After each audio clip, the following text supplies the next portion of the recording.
હાય AR કુકિંગમાં તમારું સ્વાગત છે અને આજે આપણે બનાવીશું વડીનું શાક. સોયાની વડી છે અને તેના આ ઇન્ગ્રીડિયન્ટ્સ છે.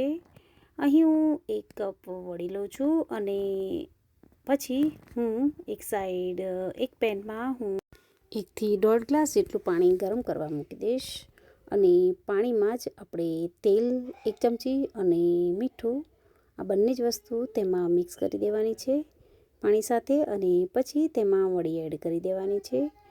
અહીં તમે જુઓ કે મેં અહીં આ બધી જ વસ્તુ એડ કરી અને તેમાં વડી એડ કરી દીધી છે.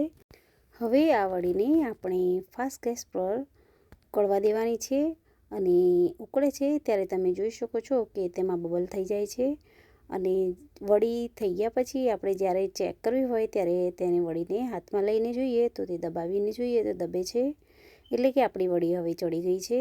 તો આ સમયે આપણે ગેસની ફ્લેમ બંધ કરી દેવાની છે અને એક અહીં હું ગરણી લઉં છું એટલે કે કાણાવાળું વાસણ લેવાનું છે અને તેમાં આ જે વડી છે તેને ગળી લેવાની છે એટલે કે તેને બધું જ પાણી છે તેને કાઢી નાખવાનું છે અને વડીને લઈ લેવાની છે. પાણી તેમાં રહેવું જોઈએ નહીં.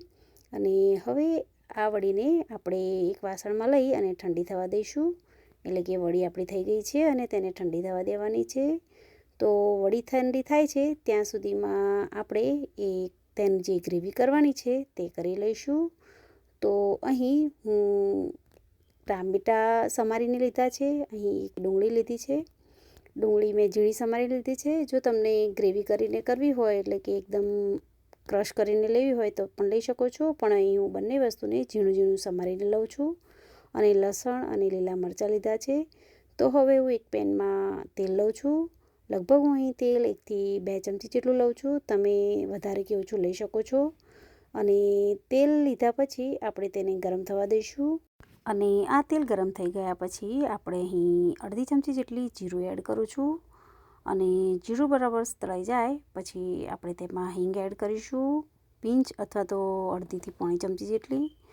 અને હિંગ પણ થઈ ગયા પછી આપણે તેમાં આપણે જે ડુંગળી સમારીને રાખી છે તે એડ કરીશું. અહીં તમે લીલી ડુંગળી પણ એડ કરી શકો છો કે લીલી ડુંગળીનો પણ ટેસ્ટ બહુ સરસ આવતો હોય છે વડીમાં. તો તમારી પાસે જે ડુંગળી હોય લીલી કે લાલ તે ડુંગળી એડ કરી શકો છો. અને હવે હું તેમાં લસણ અને લીલા મરચાં છે તે પણ એડ કરી દઈશ. અહીં મેં એક જ લીલું મરચું લીધું છે, પણ તમે વધારે લેવા માગતા હોય, જો તમે તીખું ખાતા હોય તો વધારે પણ એડ કરી શકો છો. અહીં મેં એક જ મરચું એડ કર્યું છે અને તમે જુઓ આપણી ડુંગળીનો કલર છે તે ચડી અને ચેન્જ થયો છે. તો આ ટાઈમે આપણે તેમાં ટામેટાં એડ કરી દેવાના છે. ટામેટાં એડ થઈ ગયા પછી તેને બરાબર ચડવા દેવાના છે એટલે કે સોફ્ટ થઈ જાય ત્યાં સુધી આપણે તેને ચડવા દેવાના છે. અને આ ટાઈમે આપણે મીઠું એડ કરી દઈશું કેમ કે ટામેટાં એડ કર્યા પછી મીઠું નાખવાથી ટામેટાં જલ્દી ચડી જાય છે. તો મીઠું આ ટાઈમે એડ કરી દેવું અને મીઠું આપણા ટેસ્ટ પ્રમાણે કરવાનું છે કેમ કે વડીમાં આપણે જ્યારે મીઠું એડ કર્યું હતું તે જળે ચડવા દીધી ત્યારે, તો આ ટાઈમે આપણે મીઠુંમાં બરાબર થોડુંક જ એડ કરવું. અને હવે આ બધી વસ્તુ મિક્સ કરી અને ટામેટાં અને ડુંગળી છે તેને ફરીવાર ચડવા દઈશું. જ્યાં સુધી તેલ છૂટું પડે છે ત્યાં સુધી આપણે તેને ચડવા દેવાના છે.